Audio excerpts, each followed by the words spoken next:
Today's podcast is sponsored by the Association of Mature American Citizens. It's the only conservative alternative to AARP.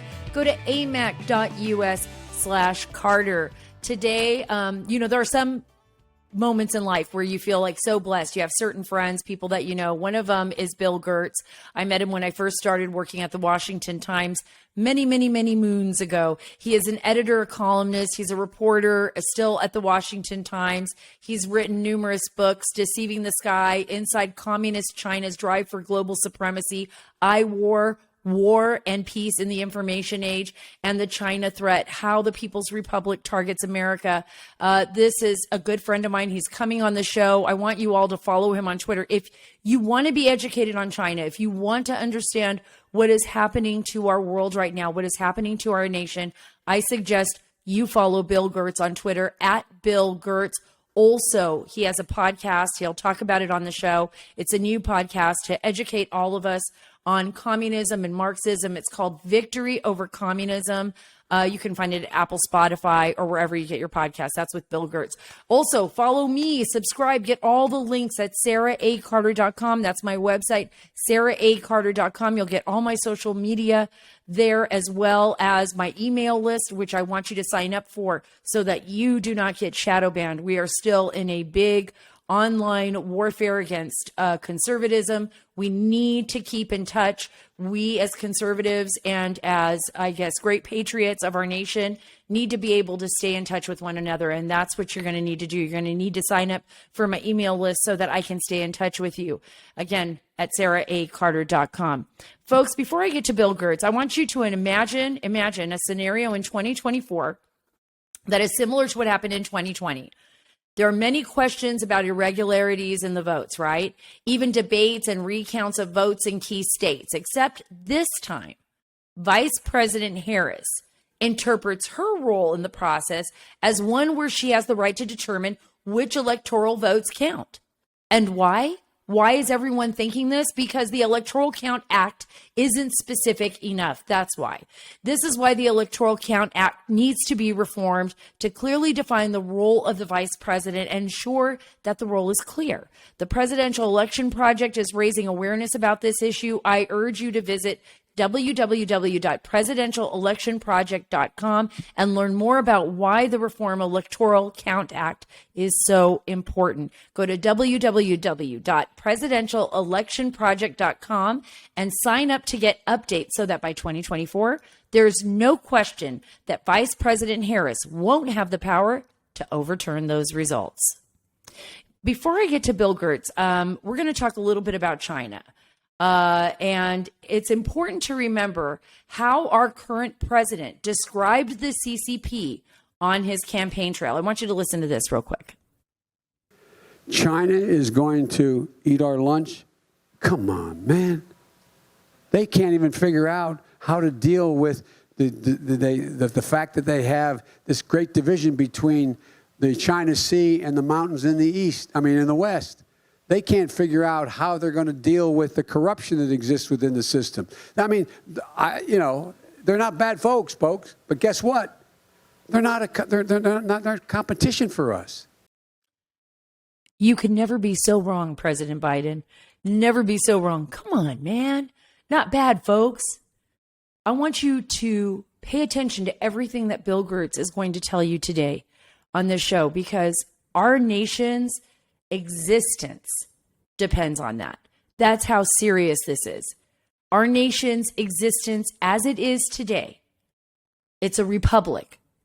Our democracy, our constitution, the future of this country depends on us paying attention to what China is doing.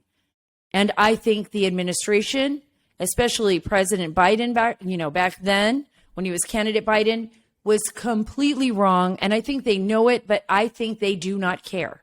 And that's what makes it so dangerous today. And I think Bill's going to be able to explain that. There is just no doubt that we are at a precipice in time where our nation is under direct threat, not only about what's happening here inside our country. We're causing so many problems. The Chinese must be like, oh, the Russians must be, and the Iranians are like, look at what's going on in the United States. Right? These are dangerous times, folks. Bloomberg is reporting that China and the U.S. are right now in competition to get moon minerals. I mean, you would never think that. This reminds me of an episode of Space Force. And before I get to Bill, I want to tell you guys about this because it's an amazing story.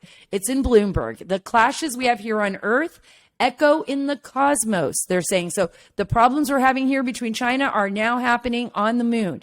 You could have a Chinese company on the moon in the 2030s claiming territory with a resource on it in the same way the Chinese have claimed the entire South China Sea. And that is absolute fact.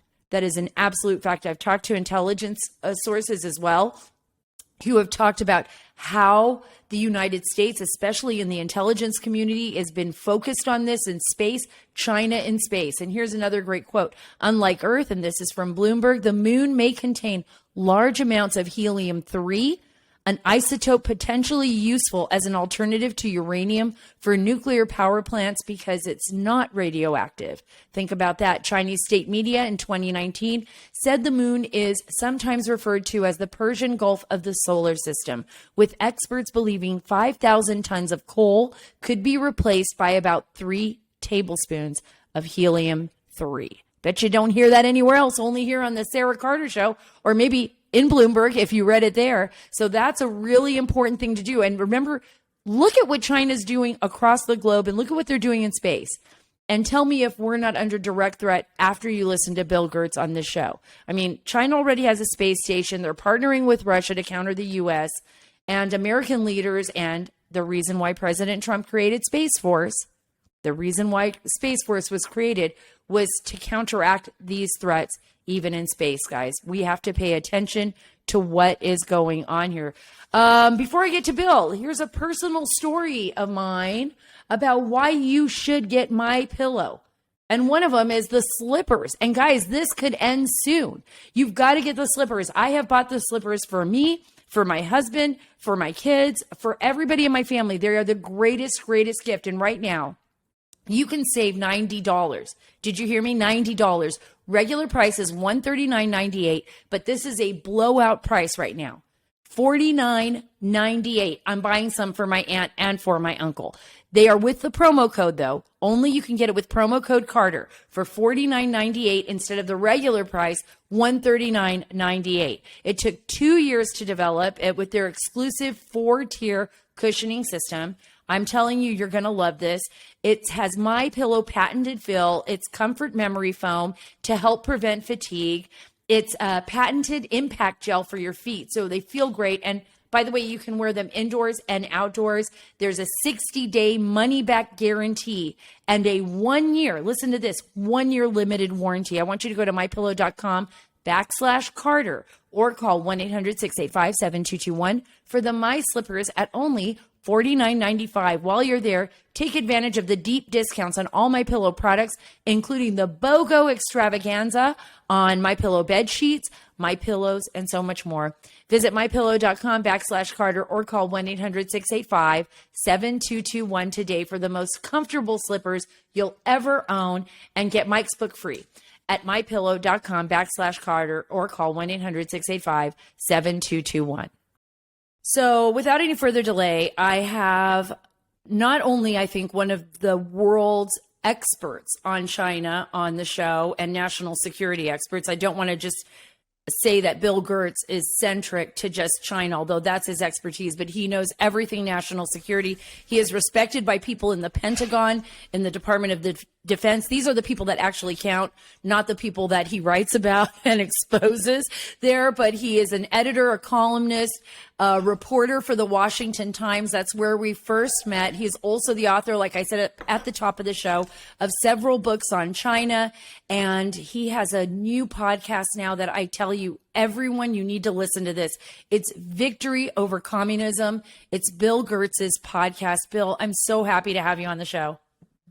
Hi, Sarah. It's great to be on the program. Oh, well, let me tell you, I want to let everybody know, because I keep saying throughout the top of the monologue that you're a friend of mine, and you're somebody that I can't even begin to tell everyone out there how much I respect Bill Gertz. When I first came to Washington, D.C., it was you, Bill, and Jerry Sieber, who covered the border at the Washington Times that were the first two people that kind of helped me navigate this uncharted territory, in my opinion, at the time.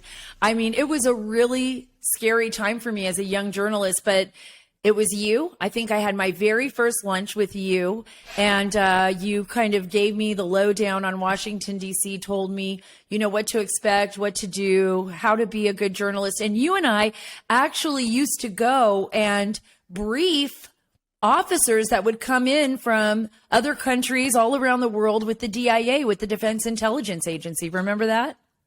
Yes, I do. Yeah, I remember. Yeah. Usually it takes people, a year or so to understand the dynamics of Washington, but you took to it really well. Of course, you were really zoomed in on the border issues and illegal immigration, so you did a great job back then. But you really picked up the Washington D.C. Scene pretty well. I remember that.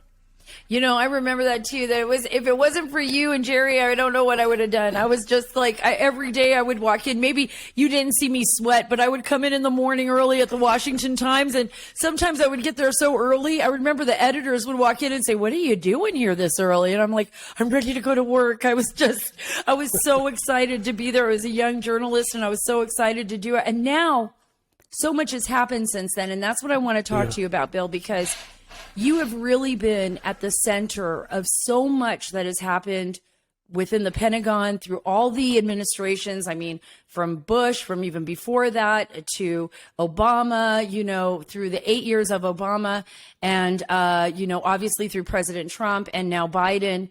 And for so long, I would say for decades, so many of us have missed on one of the most important national security subjects of all time, and that's China and the expansion of China and China's long-term goals to dominate the world, basically, both economically and geopolitically, right?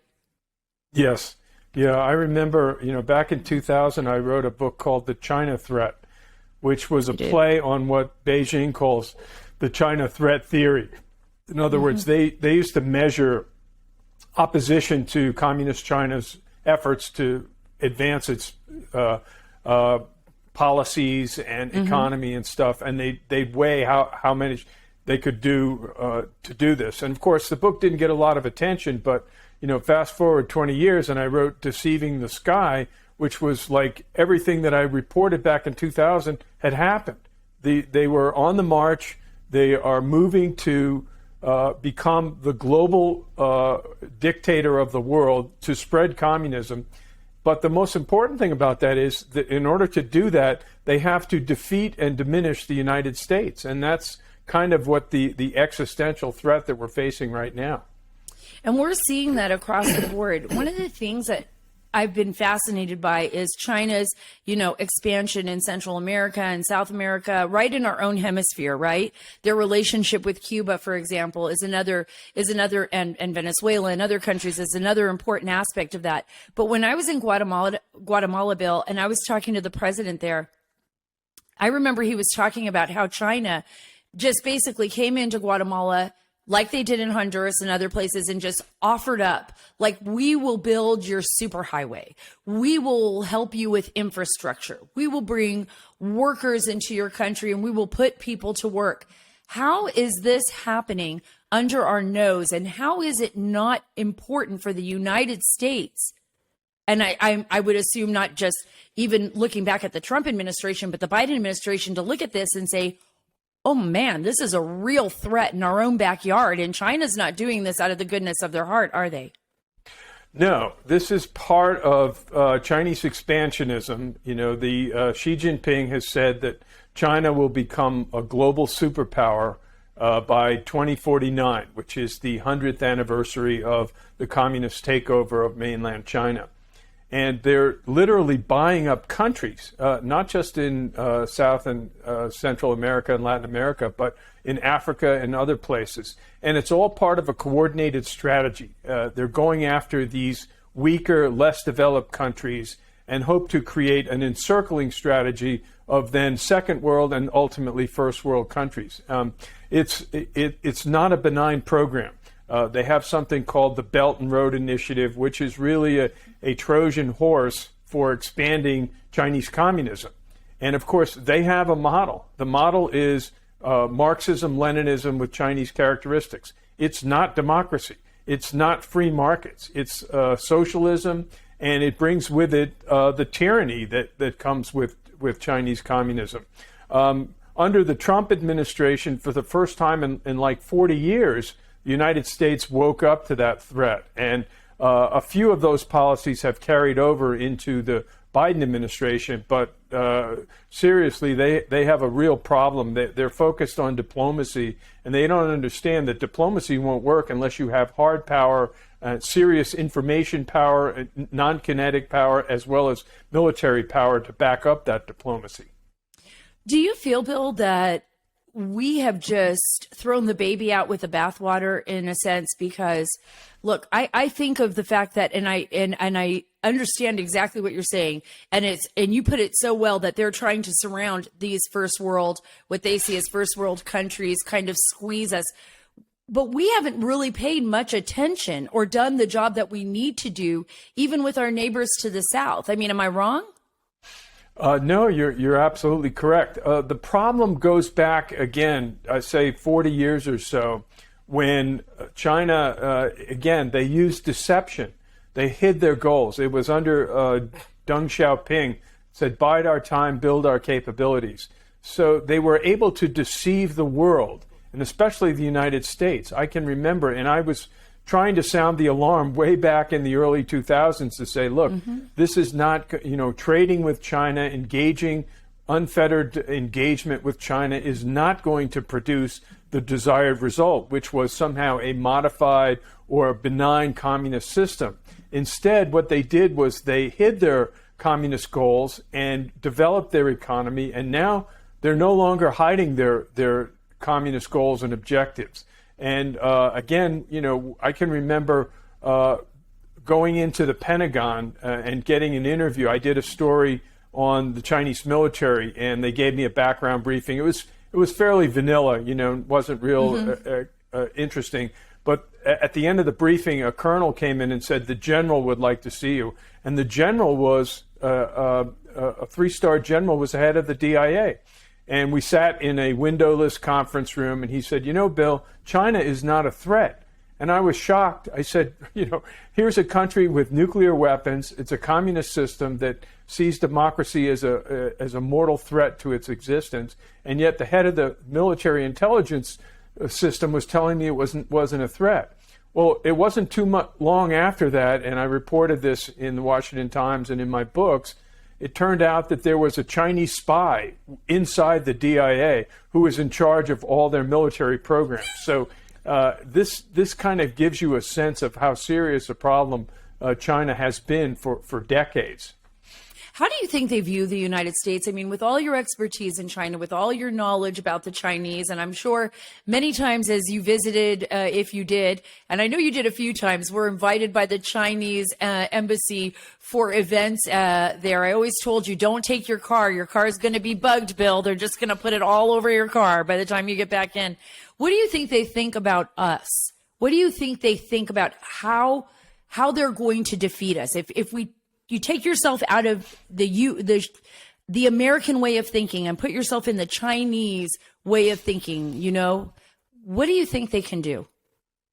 Well, they've made it very clear, and again, they've dropped all pretense in their current propaganda. They view the United States as the main enemy, and they're using an increasingly sophisticated disinformation and propaganda operation to discredit the United States, to divide us internally against politically, racially, in every possible way that they can. Because they know and they understand that their system can only survive. It's a communist system which is built on false principles. This whole notion that you can fix the problems in the world through ending capitalism and imposing socialism on everyone.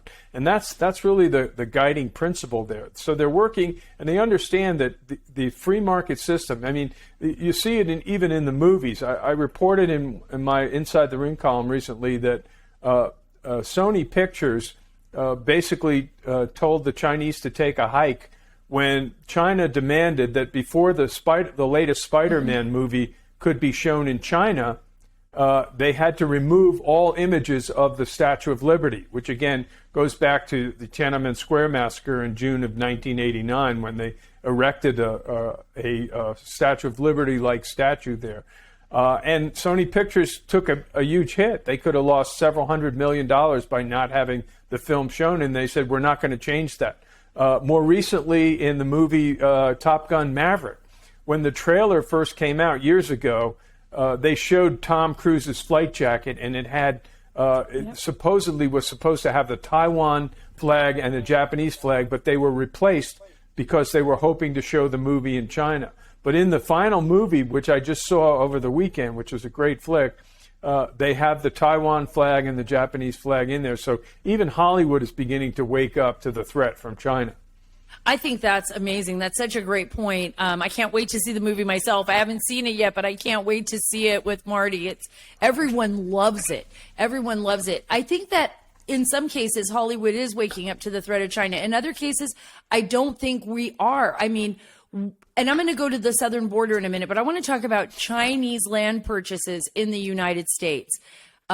This is a very significant issue. I have talked to ranchers about this. I've talked to friends of mine who are ranchers who are saying, look, in my area alone, the Chinese have bought up, I can't tell you how many thousands of acres of land. And why are the Chinese doing this, even in some areas where they don't have water rights?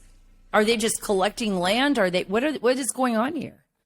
It's part of the strategy to get the United States to be dependent economically on China. Again, for 40 years, with abandon, we made investments in China, and we allowed China to make investments here.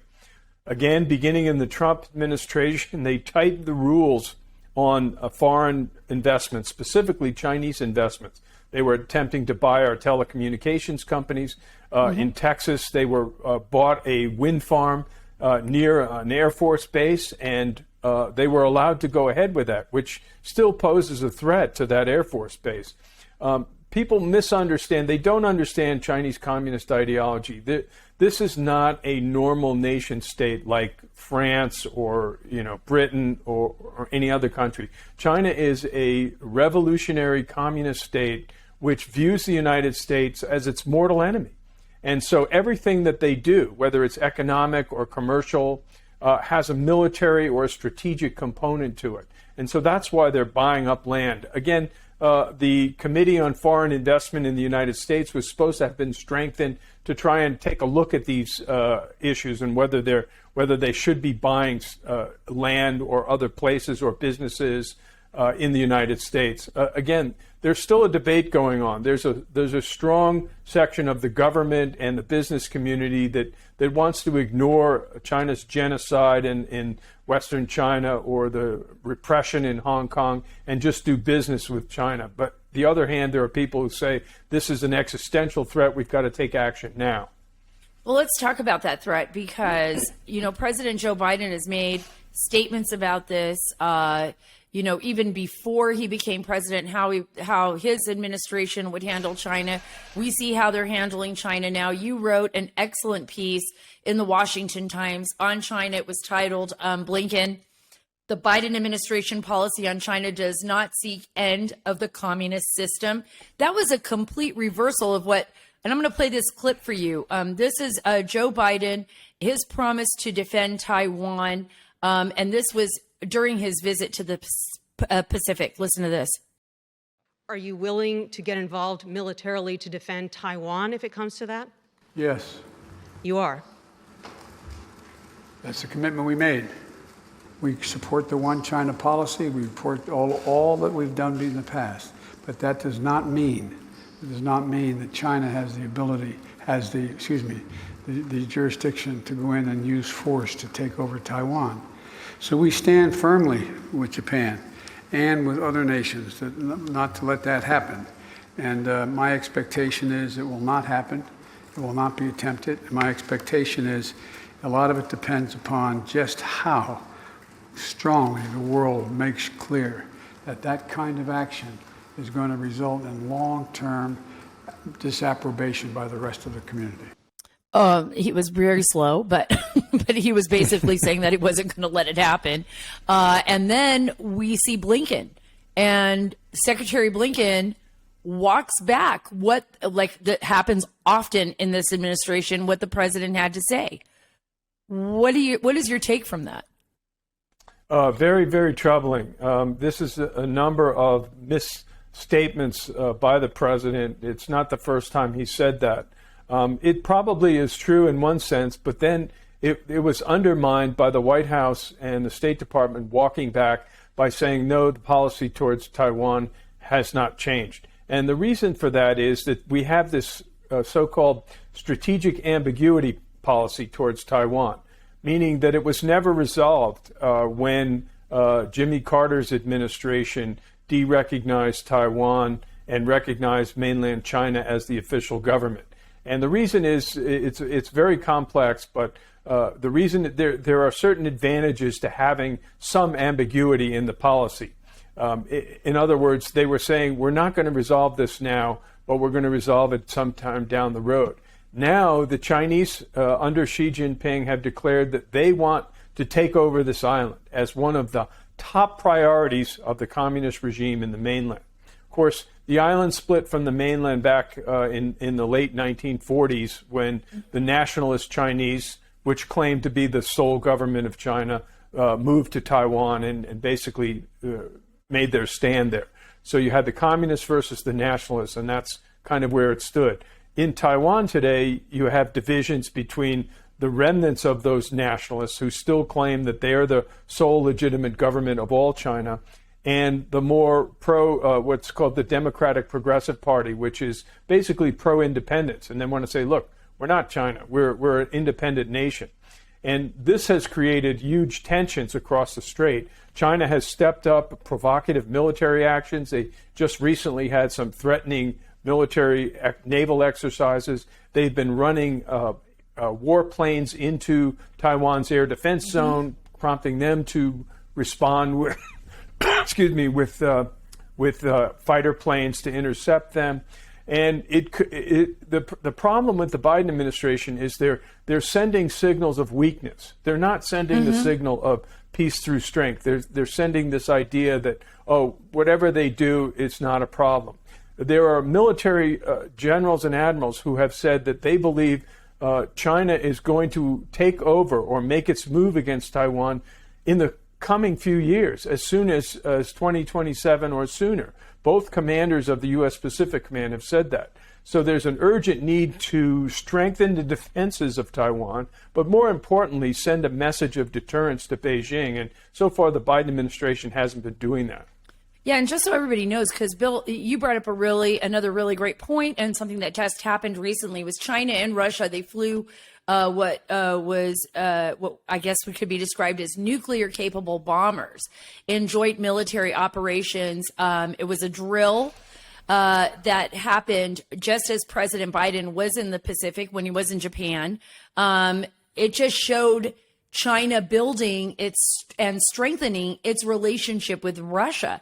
And I think, if anything, Bill, what we're seeing right now in Ukraine, what's happening on the ground, what the Chinese are seeing as far as weakness is what you discussed just a moment ago. That weakness is permeating across the globe, from what we did in Afghanistan to what we are doing in Ukraine right now, to the failure of our own administration to be cohesive on any message when it comes to national policy overseas. And it's actually really starting to frighten a lot of Americans. I talk to people all the time. They'll come up to me. Even when I was in Jamaica, it was amazing. I was like, I didn't even know Jamaicans were watching Fox News so much, but they really were. They walked out, they're like, you're on Fox News. I was like, I'm so glad you're not watching that other channel, CNN right now. But they were concerned about what does the future look like for us, because they see the United States as being so weak that there's a fear that China, Russia, other nations like Iran are going to gain the upper hand in our, in the world, and we're going to lose, and the world, I think, would lose if the United States ends up falling economically or geopolitically to these countries. Yeah, you mentioned Secretary of State Antony Blinken's recent speech. He gave a major speech outlining their China policy, which to me was fatally flawed. And I wrote this in my column because if you don't recognize that communist ideology, Marxism-Leninism with Chinese characteristics, is at the root cause of the problem of China, you'll never solve it. So here you had a situation where Blinken came out and said, we don't want a Cold War with China. Well, China's been engaged in a Cold War with the United States. They falsely accused the United States of spreading the coronavirus that's behind the COVID-19 pandemic. They constantly send disinformation about various elements of the U.S. government. In other words, they're waging a kind of information warfare or low-level warfare against the United States. And the Biden administration refuses to recognize that. It's only going to be unless we take proactive steps to push back against what China's doing that we're going to be able to deter China from going to war, from triggering a major war. As far as Russia goes, Russia, you have a situation where Vladimir Putin's regime, I would describe it as kind of an authoritarian regime with communist characteristics. And the Chinese strategy, they want to turn Putin's Russia into a recommunized state. They want Russia under Putin to be part of China's orbit of a new communist bloc of nations, which could also include North Korea as well. Well, I got to tell you, that to me is very frightening because it changes the whole geopolitical balance of the world. And with an administration like the Biden administration in place right now, Bill, it tells me that we're under direct threat here. Like the United States' national security is literally under threat. And I'll tell you there for two reasons. And I'd like you to talk about, I know I'm keeping you on forever, but one is about, the movement of fentanyl and our weak southern border. I talk about that on the podcast quite a bit. I guess we could start with that. And the other one is that internally in the United States, we're seeing the rise of Marxism, Leninism ideology here. I mean, we're yes. seeing, calls for credit systems, much like China, for people are willing to let the government monitor their social media without even a question. I really feel that we are at a precipice in time where if we don't pay attention the way you have warned us for, I would say now for 2 decades for sure, or more, since 2000, that we could find ourselves. It's not that we want to be in war, but we will literally be at the mercy of China. Yes, and you mentioned the border. The border's open. This is a huge national security threat. You mentioned fentanyl. This is part of China's strategy to weaken and ultimately destroy the United States. 100,000 deaths last year from fentanyl overdoses, all related to either precursors or fentanyl from China. The Chinese government, in the person of Xi Jinping, promised the United States that they would curb fentanyl imports or exports from China to the United States. It hasn't happened. But I think from the hard power standpoint, the real growing threat comes from China's nuclear forces. And there's been recent testimony, and I've covered this in the Washington Times in recent stories as recently as last week. The commander of the U.S. Northern Command, General Van Herk, gave some alarming testimony. He said, basically, I cannot deter threats to the homeland from both China and Russia. And he outlined those threats. In the case of Russia, it's an enormous threat of missiles. They're building what they call the Satan ICBM, a large multi-warhead ICBM. In the case of China, they recently discovered 3 large missile fields under construction in Western China, where as many as 350 of these multi-warhead DF-41 missiles are going to be deployed. In addition to that, there are long-range cruise missiles, which can strike the United States from far away. In the case of Russia, from Russian territory, they have cruise missiles. They just fired off one of these missiles in Kiev just yesterday. It's called the KH-101 air-launched cruise missile. Chinese also have submarine-launched cruise missiles. So this General Van Herk was really sounding the alarm, saying the United States needs to bolster its defenses against these new missile threats. Oh, and I forgot to mention the hypersonic missile threat, which China has deployed one. Russia also has deployed one. And Russia, and in the case of China, they carried out a test just a little under a year ago of something called a fractional orbital bombardment system. This is where you orbit a nuclear weapon that circles the Earth and can strike anywhere in the United States from any angle. It's a huge problem. So these are the kinds of things that we're having to deal with. And the Biden administration just doesn't seem up to the task for doing it. They've backed off the nuclear modernization program, which we need to do. Our missiles, submarines, and bombers are aging and need upgrading. And they've also emphasized arms control, which is completely irrational when you consider the Chinese refused to engage us in arms control talks. And of course, the Russians broke off. We broke off talks with the Russians on strategic stability in February following the invasion of Ukraine. You know, Bill, I just got to keep thinking this way. Like there would be no need for them to go this far if they weren't planning on doing something with that. I don't think the Chinese are just like, well, we're going to invest in these hypersonic missiles in Russia. We're going to do this. We're going to do that. Of course, they want to dominate the world, but they really do. And I think that, like you've said earlier, the United States is not paying attention despite all the warnings that we're getting. And the fear is that with an administration as weak as Biden is right now, and by the way, I know you've been keeping up on it, but everything we know about Biden and Hunter Biden, President Biden and his son, their investments in China, their connections to China, I almost feel like the Chinese, it's a perfect storm for us, right? And for the Chinese, it's a perfect time to act. You know what I'm saying? Yep. Why would they want to wait until somebody, you know, gets into office that is going to challenge them on everything? Why not use what they can use right now? And that would be, you know, a weak president, a president that is basically owned by them, and a country that is now teetering on breaking apart on the inside, because we're seeing that.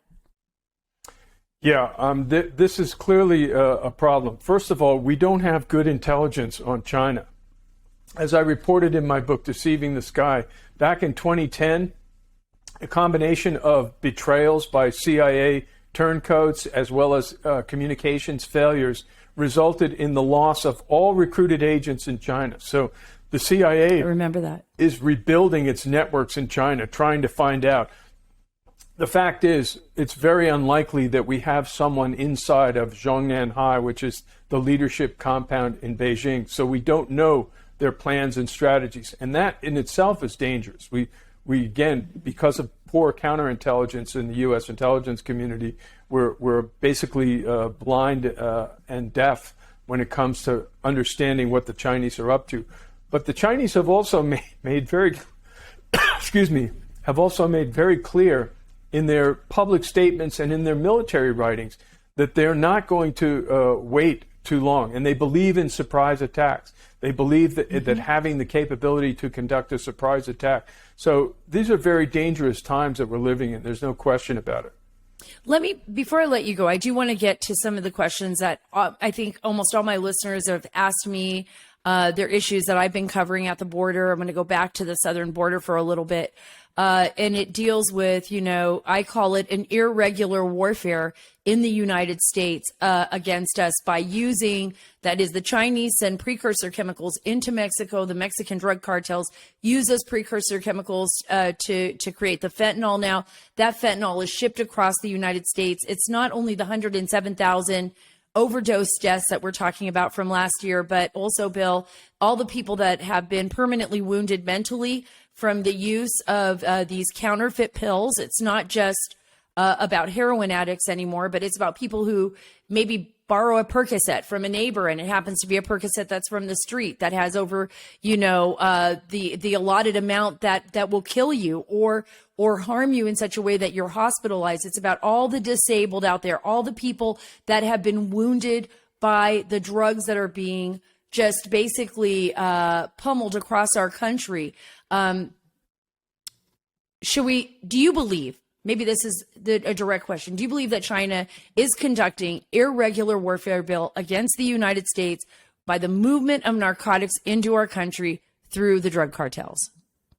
There's no question in my mind that it's part of a deliberate communist Chinese strategy to weaken and ultimately destroy the United States. There's no question about that. Again, the U.S. government approached Chinese leader Xi Jinping and said, you've got to curb these fentanyl exports. Guess what? It hasn't happened. So that's clear that the Chinese government, and they'll make all kinds of deceptive statements that, yes, we're trying to crack down on fentanyl precursor production and exports, but it hasn't happened. And the proof is the fact that it's still coming into the country and causing extreme damage to the United States. So in my mind, there's no question that the Chinese government is behind this. They have something called the United Front Work Department, which is a Chinese Communist Party organ, and it's a quasi-intelligence service and also an influence agency. If we were to get their records and look at their documents, I'm sure it would show that they're using fentanyl to weaken and ultimately destroy the United States. It's really daunting to think about that. Also, the fact that we're seeing now, and this is reports coming from inside the U.S. government, internal reports that are declassified that are out there, that China is also basically laundering the money that is being made by the drug cartels here. Those cartels are using Chinese banks to launder their finances. So we can't even seize them financially to take them down because they're moving it through China. And the real crime here, Sara, is that the Biden administration is not doing enough to stop this. They know that it's taking place. And for whatever reason, it's not at the top of their agenda. Their agenda is climate change, racism, and gender identity. And yet we have much greater problems than that facing us, than those problems. Right now, Bill, there's some legislative efforts there. I don't know if you think that the Congress is even going to be able to do anything on this front, but I wanted to get your take to stop China and Chinese nationals. And this goes back to buying American farmlands. I found it fascinating because one of the issues that I saw coming up, or one of the reasons why they were saying they were buying these farmlands, and this may blow your mind, I don't know if you already know this, but was on some of the documentation on some of this land purchase was for marijuana grows. I was like, so the Chinese government wants marijuana grows, and then they purchase the land. They say they want marijuana grows, and then there's no water access on some of these lands, and they're like, yeah, we don't care, we're just buying it anyways, and they just continue to buy them. Do you think that Congress will be able to do anything to stop that, and or even with all of the, like you said, all of the other weird issues that they're dealing with right now, do you think they're going to do anything to stop this? And what is China up to with this strategy? How concerned should we be? Well, I think my response to that question is that really the biggest mistake that was made actually took place in the Trump administration. And this was, again, they shifted from this idea of unfettered engagement, that China's not a threat, to the idea that China is, quote, a strategic competitor. We need to go beyond that. We need to look at, first of all, that China is not just a strategic competitor. This isn't the Olympics. We're not playing some kind of sport with them. They are engaged in a kind of warfare against us. So the first thing that needs to be done is we need to identify clearly that China is an adversary that is waging a certain kind of gray zone warfare against us, and that we need to counteract that. And I think that's got to be the first thing that happens, hopefully, when Republicans take control of at least the House and maybe the Senate following the November elections. The beginning point has to be that we have to understand that we're facing a threat that's beyond just some kind of strategic competition, that it's an adversarial and enemy relationship. And I think if we can do that, then we can begin to pass legislation in a bipartisan fashion that would address some of these threats, whether it's the border, fentanyl, whether it's buying up land in the United States to use against us. Those are the kinds of things that we need to do first. I couldn't agree with you more. I'm going to leave this last question to you. What is it that the American people can do to help move this along, to, I guess, draw attention to it? I keep trying to find in our show, solutions. And I believe in solutions, or at least us being actively involved in our communities enough that we make a difference, that we can make a difference. What can we do? Well, I'd like to mention here my new podcast. It's called Victory Over Communism with Bill Gertz. And I started this podcast. It's not part of my national security correspondent job at the Washington Times. It's kind of a freelance project. And I really feel important that it's young people especially do not understand communist ideology. It's been erased from our lexicon. It's been erased from schools. The left-wing radical American Marxists have taken over the education system. So I look at two threats from the ideological standpoint. The first is Chinese communism. So every other episode is focused on Chinese communism. And the second is American Marxism, which again is this, it's also deceptive. How many American Marxists actually identify themselves as believing in the anti-capitalist, atheistic policies of Marxism? Very, very few. So I'm trying to present a critique, a very natural and open critique of communism and American Marxism. And then I offer a faith-based counterproposal based on American principles, Judeo-Christian values. And then I do interviews, and I do also a news section of the podcast. And I urge all of you to take a look at it. It's at victoryovercommunism.net is the website, and it's also on many of the streaming platforms, including Apple Podcasts and Spotify. It's absolutely awesome, incredible, and it educates us because it gives you tools. And that's one of the things that's important. We had Professor Gad Saad on the show, and he was talking about, the parasitic mind, his book, The Parasitic Mind, and how people have been infected with all of these crazy ideologies but if we don't have the tools to fight back or to teach young people, like, this is the reason why you shouldn't think it's cool to wear a Che Guevara t-shirt. Let me tell you what happened. This is what Xi Jinping really is doing in China to the Uyghurs and to, his own people, and they're suffering under him. And this is why it's not cool. And maybe we could teach Jen Psaki a lesson in not wearing Russian hats, and being used by the Russians. But the thing is, you're right, Bill. You're right. You guys got to get out there. Victory Over Communism. Listen to Bill Gertz wherever you get your podcast. You get it at Apple, Spotify, same place you can come, listen to my podcast. But if you want to know more about this, I think it's important, Bill. I remember when we were working at the Washington Times together, and I remember how many DOD officials were terrified of talking about China, were terrified that you would ask them a question, that would put them on the spot and have to answer it. You have always held firm. You have never wavered, and you are going to save our country one day. I truly believe that. You're a real patriot. Thank you for being on the show. Thank you very much for having me. Before we wrap it up today, folks, I just want to take a moment to recognize the real heroism in Uvalde, Texas. As you all know, I was there the week of the shooting. It was a very, very difficult story to do. So many people lost loved ones, children massacred. It was probably one of the hardest stories I've done in a very, very long time, if not the hardest. I came back. My husband had a planned trip, so I almost canceled it because that story was so difficult. But I went with my husband on our anniversary trip, and we, just returned from there.